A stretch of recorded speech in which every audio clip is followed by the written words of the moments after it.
क्या आप जानते हैं कि एक ऐसे सहाबी थे जिनकी शहादत पर अल्लाह ने उनके जिस्म को आसमान में उठा लिया था। हजरत आमिर बिन फुहैरा रजी अल्लाह अन्हु का शुमार साबिकून अल अव्वलून सहाबा किराम में होता है। आप एक हबशी थे और तुफैल बिन हारिस के गुलाम थे। जब इस्लाम का पैगाम मिला तो आपने भी कबूल कर लिया था। अरब के जालिम आप पर भी वैसे ही जुल्म करते थे जैसे सैयदना बिलाल पर करते थे, लेकिन आपने भी इस्लाम का दामन नहीं छोड़ा था। हजरत अबू बकर ने आपको खरीद कर आजाद कर दिया था और आप हजरत अबू बकर के यहाँ ही रहने लगे थे।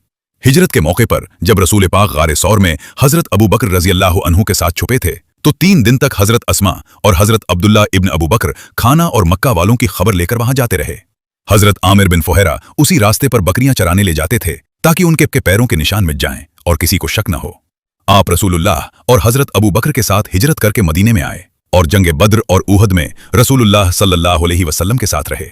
4 हिजरी में बियर माउना का दर्दनाक वाकया पेश आया।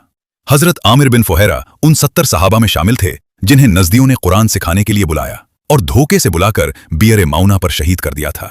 जब दुश्मनों ने उन 70 सहाबा को घेर लिया तो वो सब बड़ी बहादुरी से लड़ने लगे, लेकिन सहाबा सिर्फ 70 थे और दुश्मन 1000। हजरत आमिर बिन फुहैरा की शहादत का वाकया बड़ा दिलसोज है। दुश्मनों में से एक शख्स जिसका नाम जब्बार बिन सलमा था, उसने हजरत आमिर बिन फुहैरा के पीठ में पूरी ताकत से नेजा मारा।